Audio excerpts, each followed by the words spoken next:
Salut à tous, aujourd'hui on se retrouve pour parler à nouveau d'inverseurs de source solaire mais avec des contacteurs. Allez, on y va.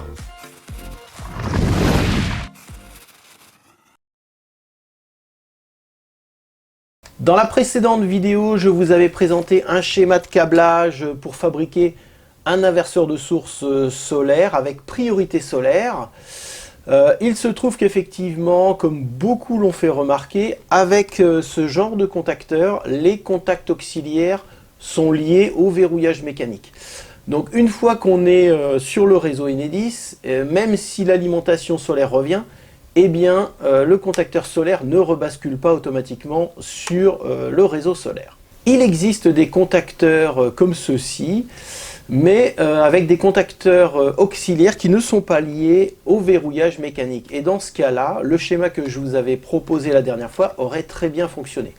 Et dans ma tête, j'étais parti sur cette hypothèse. Je ne pensais pas que sur ce genre de contacteur, eh bien, les contacteurs auxiliaires étaient liés au verrouillage mécanique. Donc il a fallu trouver une solution.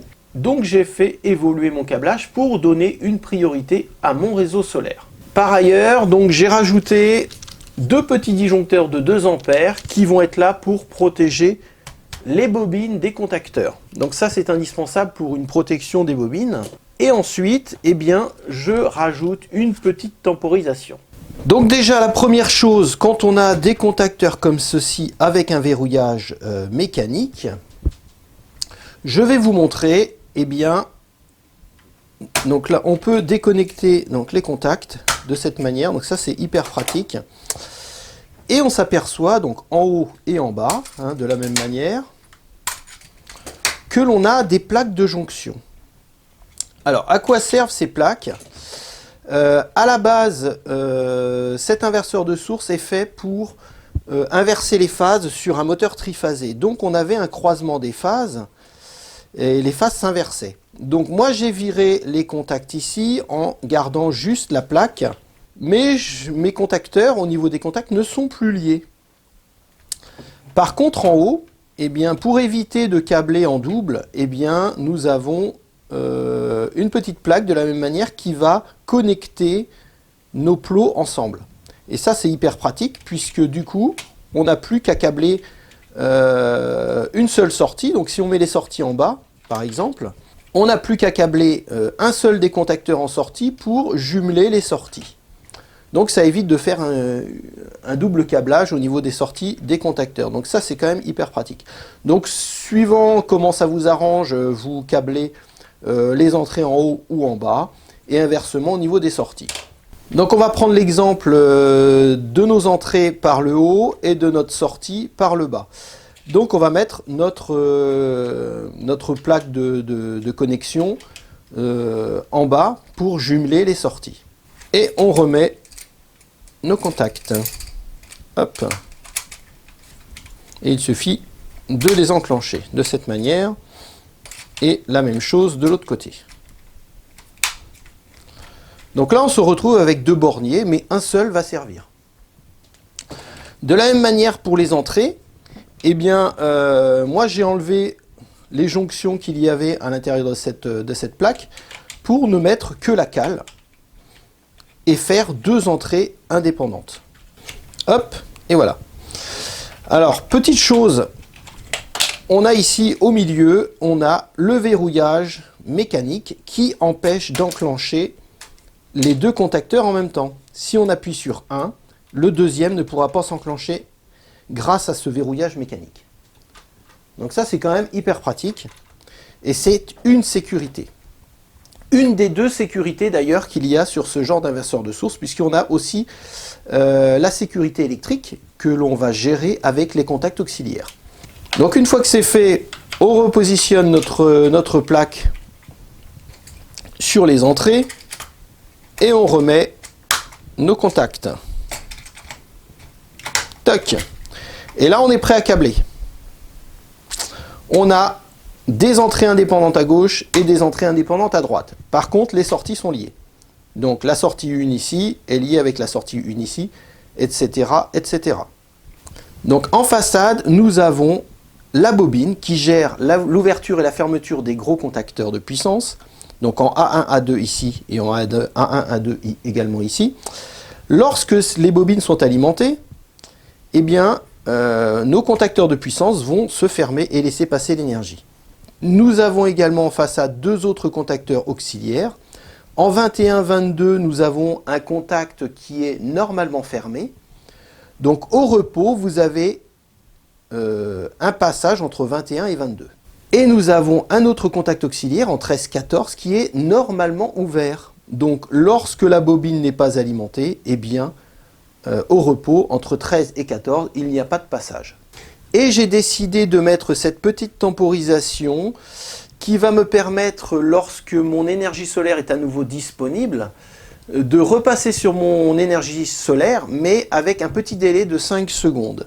Alors ce qui est bien sur ce genre de petite tempo, c'est qu'on va de 1 seconde à 10 jours, et puis avec un pourcentage de ces valeurs. Donc si par exemple on se règle sur 10 secondes comme moi j'ai décidé de me régler, et en bas, en dessous à 50%, ça veut dire que là, notre délai d'activation et de passage sur le solaire va être réglé à 5 secondes. Donc là c'est quand même pas mal.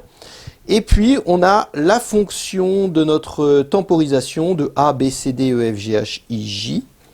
Donc sur ce genre de temporisation, on a tout un tas de fonctionnements différents qui permet d'ajouter des délais à l'activation. En 15-16, nous avons un relais qui est normalement fermé. Donc au repos, il y a un contact entre 15 et 16. Et entre 16 et 18, il y a un contact qui est normalement ouvert. Lorsque notre bobine A1, A2 ici est alimentée, eh bien, ça vient ouvrir 15 et 16, donc le courant ne passe plus. Par contre, en 16, 18, ça vient fermer le petit relais et l'énergie peut passer. Je vous propose de voir ça en image avec des petits schémas. Sur ce premier schéma, je vous propose un câblage lorsque l'on dispose que du réseau Enedis. Donc on a la phase et le neutre qui arrivent sur notre contacteur numéro 2, le contacteur Enedis. Et cette phase et ce neutre est envoyé sur notre petit disjoncteur 2 A qui va protéger la bobine. À la sortie de notre petit disjoncteur 2 A, le neutre va aller directement alimenter la bobine en A2 de notre contacteur Enedis. Par contre, la phase va passer par la temporisation 16 et 18. Donc lorsqu'il n'y a pas de réseau solaire, les contacts 16-18 sont fermés, donc la phase ressort en 18 pour aller attaquer le contact auxiliaire sur le contacteur solaire en 22. Donc 21-22 sur le contacteur solaire sont normalement fermés, donc sans alimentation solaire, le contact est fermé. Donc notre phase va sortir en 21 pour aller attaquer la bobine en A1 du contacteur numéro 2 Enedis. Et là on comprend tout à fait que eh bien, l'alimentation sur la bobine A1, A2 de notre contacteur Enedis est sous tension, est alimentée, donc les contacts vont se faire. Et ainsi, eh bien, le réseau Enedis va partir sur le tableau électrique de la maison. Donc ça, c'est le cas de figure où on n'a pas d'énergie solaire, où on n'a que le réseau Enedis. Ensuite, on va reprendre un peu le câblage que je vous avais proposé la dernière fois. Dans le cas où on est sur le réseau Enedis et que soudainement, eh bien, notre réseau solaire est à nouveau disponible, que se passe-t-il? Donc de la même manière, on a notre 230 volts solaire qui arrive sur notre contacteur numéro 1, phase et neutre.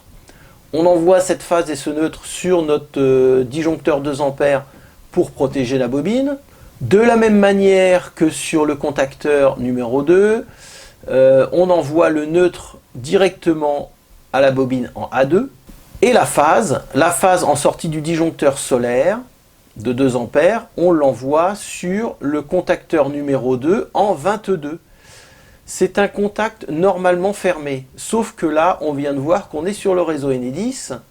Donc en 21-22, eh bien, ce petit contact auxiliaire est ouvert.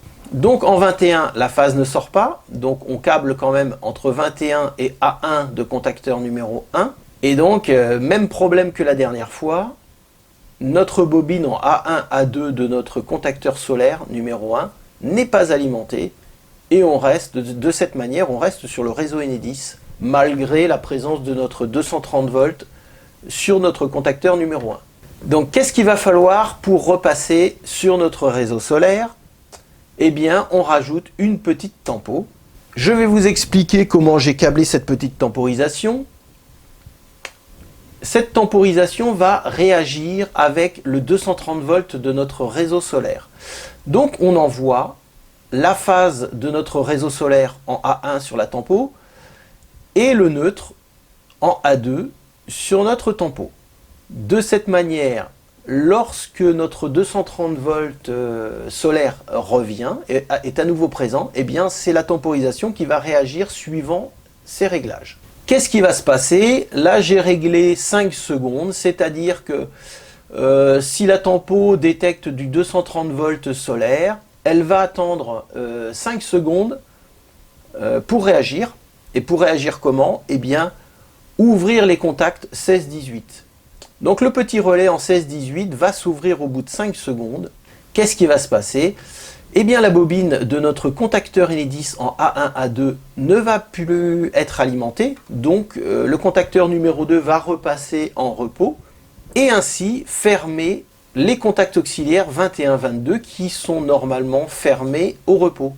Et là on voit très bien que si le contact auxiliaire 21-22 est fermé, la phase de notre réseau solaire va passer et aller alimenter notre bobine de notre contacteur solaire en A1, A2.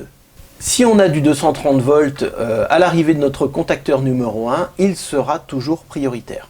Sur le papier, tout ça a l'air de fonctionner. Il me reste à câbler tout le dispositif d'inverseur de source et de voir si effectivement le délai de bascule entre Enedis et mon réseau solaire n'est pas trop long pour ne pas générer de micro-coupures. J'espère que cette vidéo vous a apporté des informations. Je vous dis à bientôt pour une prochaine vidéo et voir le câblage en réel. À bientôt, ciao ciao.